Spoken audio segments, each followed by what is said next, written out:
Have you ever wondered how they shoot car commercials? This is the best tech at CES, but some of it is not what it seems. So this first piece of tech is a camera arm from a company called RMMC, and it's over $100,000. This type of robot arm is used on commercials where they want to simulate the same motion over and over and over again. So they can map out exactly where the camera's going to go, and then when paired with the video display in the back, it makes it look like you're actually driving a car. I thought this was really cool. This is the C-Suite 137-inch folding TV. It is a micro LED 4K display that is massive. It's $200,000 and it folds to have a very, very slim profile.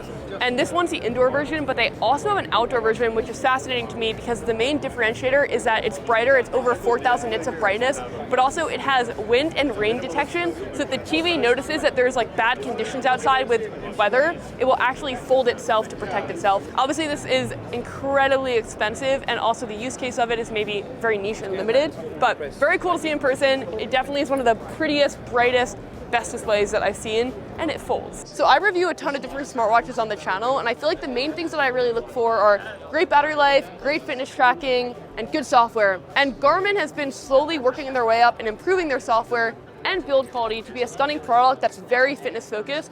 This is their new FX Pro, and they're reporting that it has a 10-day battery life, plus an AMOLED display, so it will be a lot more visible outdoors. It looks really clean. Definitely let me know if you want like a full day in life review of it. We're in the West Hall right now, and there's another really cool thing that I want to show you, so we're going to keep going. John Deere, a company that you either are in the know about and you know how techy it is, or you think that it's a tractor company, which it is, but technically they've actually had self-driving technology before Tesla did. And at this demo station, they had a phone that connected to a tractor 1,300 miles away in Texas, and you were able to remote control if it went forward, back, planting seeds, etc. The main goal here is to make farming a little bit more efficient, which not only helps reduce costs for farmers, but then also helps with sustainability. I thought this booth was really interesting because this is an area of technology that I don't know a lot about, so I felt very energized learning new things. And then we headed over to another automotive thing at the West Hall, which is this new car from a company called Olympian Motors, and it looks right out of a James Bond movie, so immediately was incredibly curious about it, especially because electric vehicles are an area of technology that I feel like Tesla really just runs. This is a new potential competitor in the space. Their thesis is that there are a lot of people that want a retro looking like 1950s car, but with modern EV technology. There's no displays inside the car, which I feel like is polarizing. It's all buttons, so that means like for muscle memory, it should be easy to access the things, but I feel like that's going to make it a little bit harder to switch your music track or navigation. Like those are two fundamental things that I use my car for that I would miss here. I interviewed the CEO of this company, so that video will be coming soon, but I thought this one just was very eye-catching. So Sony is using Unreal Engine here, and I think it's worth knowing about and understanding because it's going to fundamentally change the way we make movies. So we're here at Sony's booth. Here is kind of the production area of Sony. They've got a lot of video game stuff that they're announcing, but specifically with this, they are running Unreal Engine 5.2. They've got a rig rigged up to this 8K camera that as the camera moves along, the screen behind it will in real time change to the perception, not only the perception, but also the depth of field and make the background even blurrier. And something really special about this is that they've actually used this technology on, you probably heard of it, The Mandalorian. And that's actually really when they started to unveil the technology, and they can use it for motion capture in video games.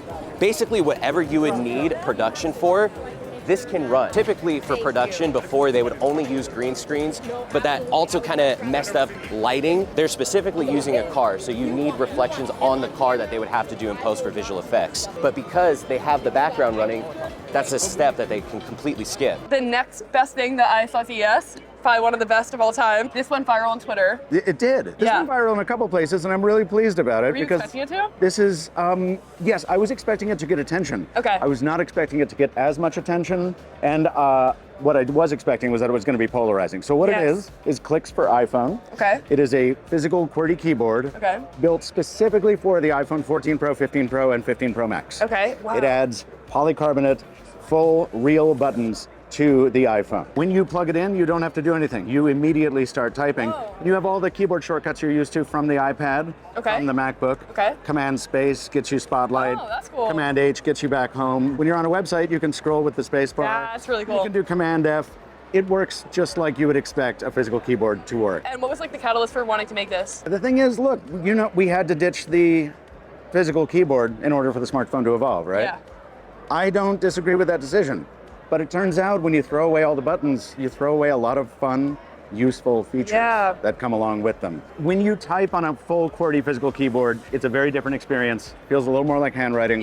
Feels a little more human. Intimate. And I love that. And also, you get all your screen space. When you're like in a text chat and you pop up the virtual keyboard and it takes up half your screen, this doesn't do that. You could track all of it. Oh, I'm so happy for you. And can people buy it now? Is it available? Buy it now. It's available February 1st is when we're shipping for the iPhone 14 Pro. A little later for the 15s. Appreciate you. All right, this is so sick. Happy CES. Yeah, happy CES. This is the Canon booth. They have a new camera here that shoots 180-degree field of vision video. And right now I'm watching a concert displaying live. This headset definitely feels a little bit heavy on the head, but the resolution looks much improved over a few years ago when I used to test out VR.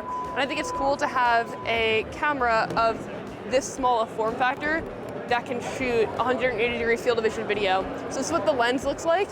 And then if you come over to the front of the camera here, this is what it will look like on the display. It will show you the two different angles from the lenses. I'm most excited about AR over just like VR, like completely taking you out of your reality. So I think something like that could be cool to like shoot movies and maybe even use it as like a groundwork for video games. But to me, that's not like the most exciting piece of tech that Canon has here. I feel like just their typical high resolution cameras have more excitement to me. We're here at the Nikon booth, and I'm a huge fan of like cameras and video cameras specifically because of all these YouTube videos.